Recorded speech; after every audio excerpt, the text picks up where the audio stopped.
What's going on, everybody? I'm your host, the Carolina Collector. Before I begin, I want to say thank you so much to each and every single one of you for helping to make this channel possible. If you like what you see and you enjoy the content, I'd appreciate it if you would subscribe. Smash that like button, comment in the comment section below, and also hit the bell to receive notifications. I do have an eBay store called the Carolina Collector 001, where I've been selling loose sports cards, graded slabs, which, as a matter of fact, I do have a couple auctions going on right now simultaneously. By the end of today, at the time of this video, I have a Jackson Holiday prospect card. It's a 2023 Bowman Chrome Shimmer Orange out of 25, which is doing pretty well so far. And also I listed a couple of other personal slabs because I need to make way for stuff I need to get graded, and I'm having to pick and choose what I'm keeping and what I'm selling, unfortunately. That's just the nature of the hobby, ladies and gentlemen. Go check it out. The link is in the description box of every video and short that I upload here on YouTube. So let's get into it. If you're a Transformers fan, these three need no explanation. And this is a video I've been wanting to make for some time. I just never got around to it. I do have a pretty deep backlog of stuff to review here on the channel so far. But I want to get back on the Transformers train here for a little bit, because what we're looking at right here are the Seekers, Starscream, Thundercracker, and Skywarp. Now, these are earlier versions of these Seekers. They're always making little tweaks and changes to these guys as far as the color palette's concerned. For example, you look at my Starscream. I believe this is from War for Cybertron. And Thundercracker and Skywarp came in a 2-pack that I bought off of Amazon many moons ago. They are missing details there on their fins, but, I don't care. Listen, I got these three. I'm happy with them. I'm not going to go out of my way to go looking for updated versions of these guys. Like they came out with the Coronation Starscream. I'm not doing that. I'm quite content with what I got. The only thing that I changed was I added these oversized Decepticon logos on their wings, because in the cartoon, they're very pronounced, and they also have them upside down on the back of their wings just like this. So I thought, to make them just a little bit more accurate, I figured let me do this as well. So all three of these Seekers have brand new stickers on them. They look really good on Skywarp, by the way. So unfortunately, I think I ran out of this size. These are just a little smaller. You might not notice on camera.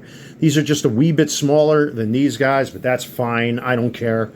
I'm a 50-year-old man almost, so I'm not going to, be a man-child like some other Transformers fans are. Oh my God, it doesn't bend at the elbow, and They're toys. Grow up. But anyway, they're still fun to have. I love these guys. I grew up with the Seekers. I grew up with 80s Transformers. It's like Star Trek. You have to have Kirk, Spock, and McCoy. In the world of Transformers, is Optimus Prime, Megatron, Starscream, Soundwave, Bumblebee, Ironhide, Ratchet, Prowl. Guys like that. Toys like that. Even in Beast Wars, you have to have Black Arachnia, Optimus Primal, Megatron. I mean, these are just your typical, well-known characters in the franchise. As a kid, I think my brother had Skywarp. But one of my very first Transformers was the original Thundercracker. Man, I love that thing.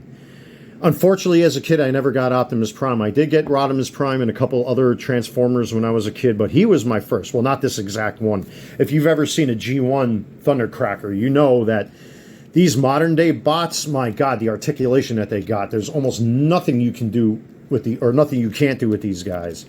I mean, the posability on these Seekers today is just incredible. I wish I would have had these as a kid. I wish I would have had all these modern-day bots as a kid. But, like I said, as a grown adult, I love these. I love having these guys on display. You can basically just pose them any which way you want. I mean, they have all kinds of articulation in the arms and their heads. I mean, it's just incredible. And they're so accurate to the cartoon. I'm really not a fan of War for Cybertron, but still, it's like, you got to have the Seekers, regardless of what franchise they come from, or at least what aspect of the franchise they come from. I'm not a big fan of the Michael Bay Transformers, but still, they're not that bad as far as Starscream is concerned. I don't remember if the other Seekers are in there. I really didn't watch the Michael Bay movies. But as far as the classic Seekers are concerned, your collection has to have them. You have to have these. I mean, it's just the way it is. They're constantly updating them. They're constantly changing them. They're constantly adding things to them, in particular with Starscream here. Again, I didn't bother to get the Coronation Starscream because I already have this guy. But you gotta love them. You gotta love them. I mean, these things are just great. They are just great. And, of course, Starscream is the biggest tool out of all of them. Always trying to usurp Megatron's authority. And then, of course, if you understand the G1 cartoon series where he came back as a ghost, he tried to usurp Galvatron, which, is, of course, is the upgraded Megatron after Transformers the movies. So, yeah, he's an idiot, but he's our idiot. But, like I said, these guys are just so much fun. I love these guys. You have to have you got to have the Seekers in your collection. So, and the transformation on these guys is really not all that complicated. They're very simple to transform. I mean, they are a little blocky, and there is some robot kibble when you transform these guys. So let's get them transformed into their jet modes, and then we'll continue on. So there they are, all transformed. And I tell you what, you couldn't ask for anything better than this. Even if you displayed the three of them like this, it's still impressive.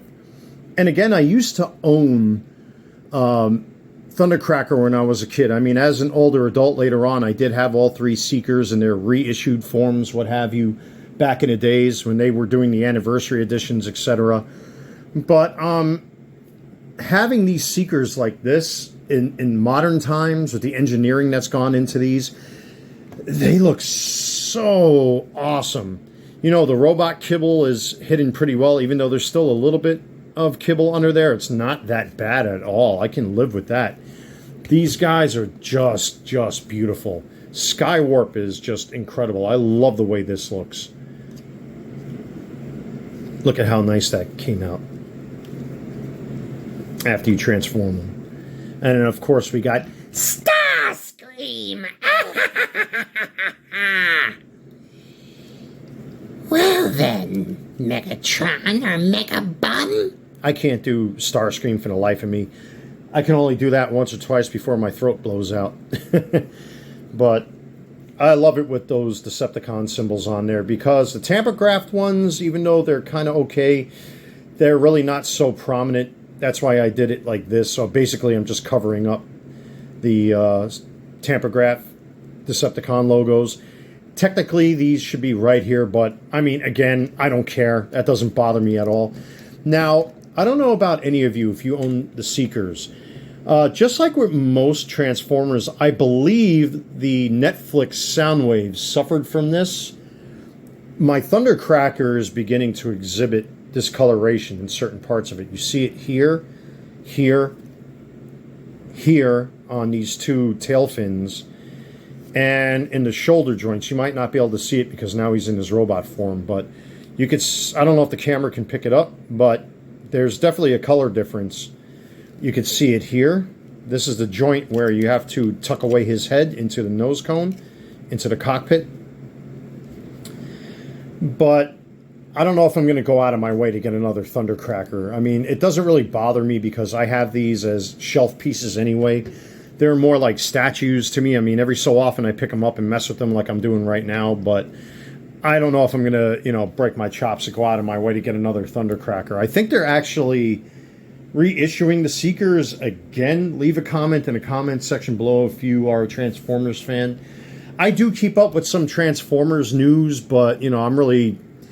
You know, I got a lot of stuff to do during the day, so I really don't follow the latest trends or anything like that. I do watch like Prime vs. Prime and Toys R Us and several other content creators like Patriot Prime, etc., etc.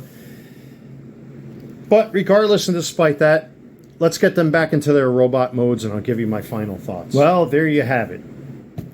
So, I just wanted to show you my Thundercracker one more time. You can actually see it maybe a little bit more now that I have him in his robot mode, where you do see some discoloration here on his biceps, and you do see the color difference between this fin and the rest of him, but I don't think I'm going to go out of my way to get another Thundercracker. It doesn't really bother me all that much, but, you know, unless you're like a real stickler for detail, I really don't care. And again, I'm a 50-year-old man almost. I'm not going to whine and cry about discoloration on my figures. Maybe somewhere down the line I'll replace him. I don't know, but for right now, I don't care. Doesn't really bother me. And I still don't understand why Hasbro or Takara would use plastic that would change color like that. I don't know.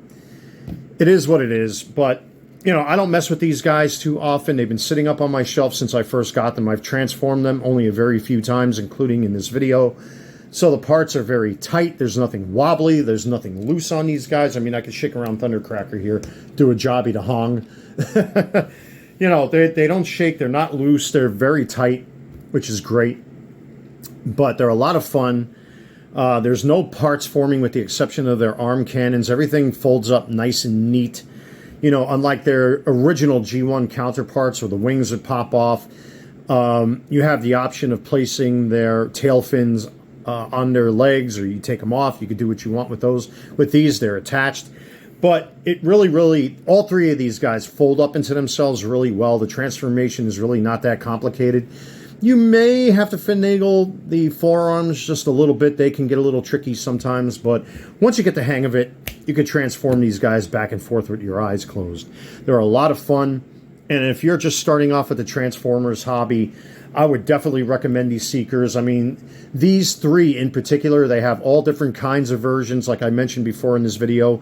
They released Coronation, Starscream. I believe my copy is from the War from Cybertron. These guys came from a 2-pack that I bought off of Amazon. They're always reissuing these three in some form. I would like to get the cone heads, but the secondary market sucks. Oh my God. Especially for thrust. No way. And besides, I'm running out of room on my shelves there, and I really don't want to clog up my living room with more stuff. So, you know, eventually I'm going to stop buying stuff. I do have 3 pre-orders. I do have Lio Convoy from Takara pre-ordered. I have the Missing Link RC pre-ordered, and yes, I did order Tankatron. Nah, yes, I'm calling him Tankatron. I coined that phrase here on the channel. Just because. Why not? You know, since I already got Studio Series Prime, I had to get Tankatron. Even though he's not going to transform into a Walther P-38, I had to get the Studio Series Megatron. But anyway, if you're just starting out being a Transformers collector, these are definitely the way to go to start your collection off. I highly, highly recommend these. They're a lot of fun. Very accurate to their cartoon models. I know War for Cybertron was dreary and drab and boring and just stupid. I really didn't like it at all. I thought it was like a big insult to try to turn it into like a robotic soap opera. That's what it was. But, you know, these to me really capture the look, feel, and vibe of the G1 Transformers as far as the toys are concerned that I used to have as a kid, and to their cartoon models. So highly recommend it. Grab these if you can get them. Try not to get them off the secondary market if you can, because some of the prices of these guys just, you know, fall off the cliff. You don't want to pay more than what you have to. You know, if you could search around and find these for cheap, I would recommend that, or just wait for the reissues to come out. From what I understand, they're reissuing Thundercracker. They've already reissued Starscream a whole bunch of times. I'm not sure about Skywarp. You guys can comment in the comments section below. But yeah, I would definitely recommend these. No matter what version of these guys you got or you're looking for, grab them. And that's it. So anyway, everybody, take care. God bless. Stay safe. I am your host, the Carolina Collector. Like, comment, subscribe. Also, check out my eBay store. The link is in the description box below. I will see you all very soon.